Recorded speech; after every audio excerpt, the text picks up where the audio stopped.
In this episode, George Stavrou joins Dr. Rob, and they discuss whether meat is actually good or bad, and whether a plant-based diet really is everything it's all cracked up to be. Hi everyone, welcome to today's podcast of the Stavrou Method, an holistic approach to optimal health and wellness. Today's guest is my good friend, Dr. Rob Horovitz. For those of you that don't know him, here's his bio from his own podcast. Dr. Rob is a father of two and lifelong health nut, but not a purist. As a naturopathic doctor with not only clinical experience, Rob shares his unique perspective of the industry side of his profession. If you are a shopper, reader, listener of all things natural health, this interview is for you.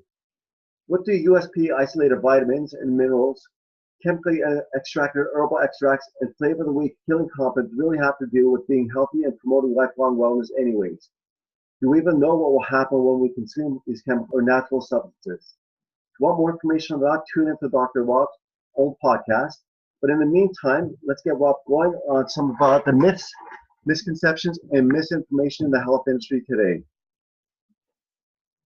Yeah, absolutely. So good to be here, George. Really. Any excuse we have to just spend some time with each other and kind of, shoot the gab on this stuff.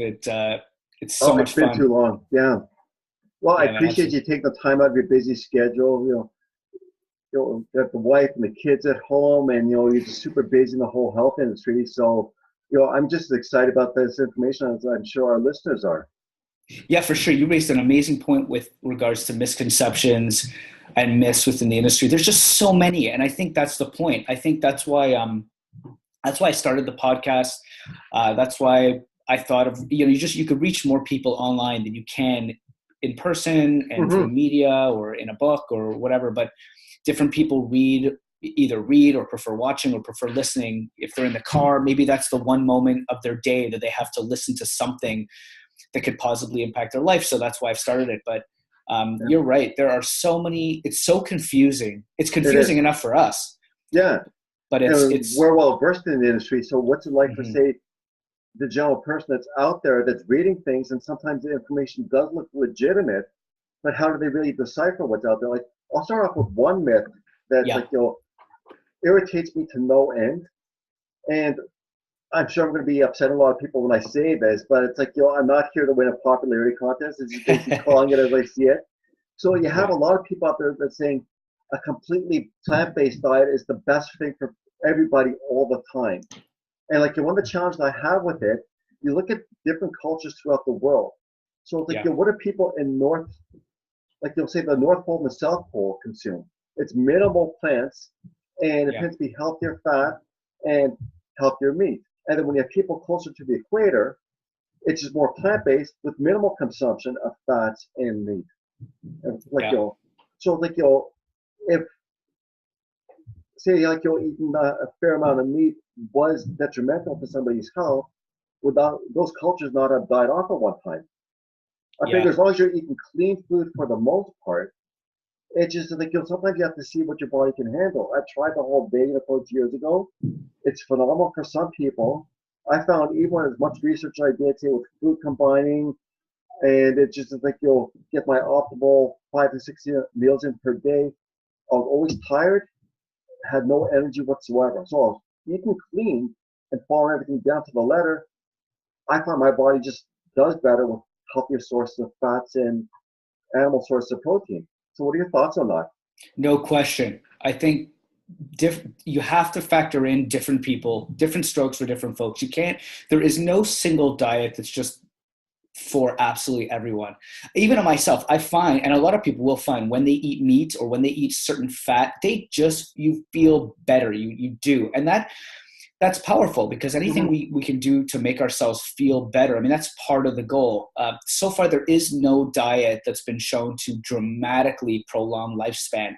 Now, that's relative. I mean, the person that lives to the age of 60 and dies of heart disease compared to the person that lives to 120, which is very rare, extremely rare, but that's still a double lifespan.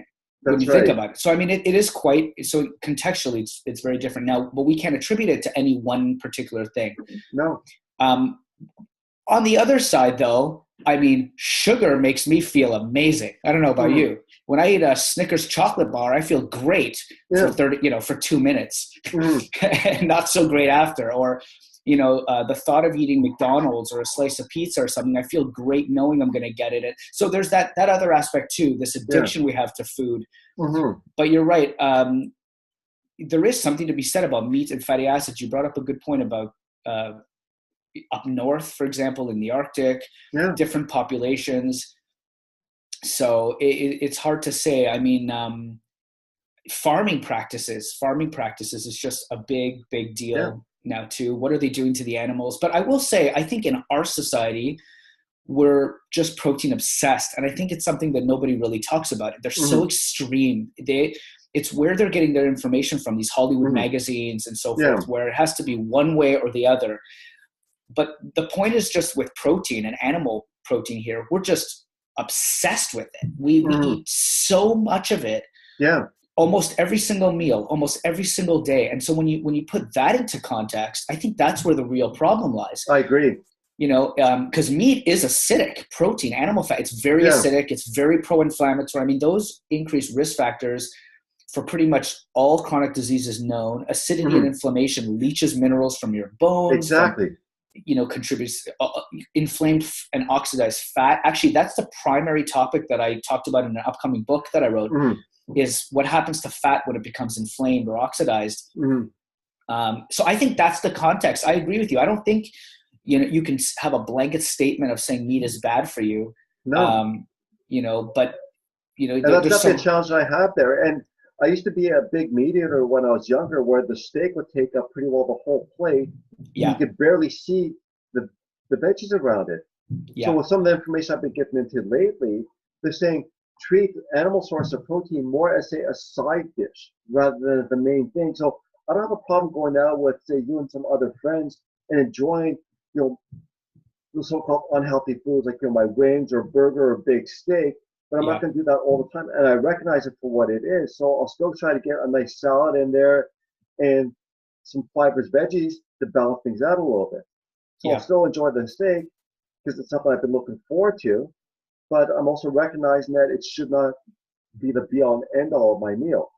It's the indulgence part. So that's what we have to flip. Absolutely. Yeah. I like I use the steak. It's an indulgence. So we're indulging in something that makes us feel good, makes us feel full. It's something that, it's an easy, convenient way of eating for sure. But also respect goes a long way, respecting where our food comes from, what goes into it. It's an animal's life. So there's that aspect of it for us to be very sensitive about that. But I agree with you completely. In some people, and, specific food types for people's blood type, that's another avenue. Exactly. People just feel better. Sometimes they just crave it. You kind of need it. It is in our genetics. So, we have as a species evolved for the most part eating meat. But actually, I'll tell you another misconception on the flip side, something that I get a lot is, do we need animal protein to gain muscle and to be strong and to have vigor? Not necessarily. And I think that depends on the person. I find with my body, I respond better with animal protein because I have experimented with just plant-based protein. It didn't work for me. But I'm not going to dump on somebody that's getting amazing results if they're not taking in any meat whatsoever. Yeah. It's like if it works for you and they're healthy, fine, but it shouldn't be a religion per se where somebody's just trying to ram their philosophy down my throat. It's like, we're here to help one another out. So maybe we can learn from one another and just say, what? I recognize that I shouldn't have just the steak on my plate. So I can benefit from learning to somebody that knows about some plant-based diets and recipes out there, throw it into the mix. That's it, man. Variety is key. I mean, you could lose. There are so many different ways to lose, and then people become daunted. You consume primarily plant-based diets, but you get some sort of disease or illness because of all the chemicals they're spraying them, pesticides, herbicides, even the so-called organic herbicides and pesticides. Some of them can be worse for you than the conventional stuff. Take celery, for example. There's a lot of powerful data. So I think switching it up, we are lucky now living in 2018 where we have so much variety in our food, along with looking for key distinctions, that we can eat a little bit of this, a little bit of that, and tailor it to what. Yeah, we should.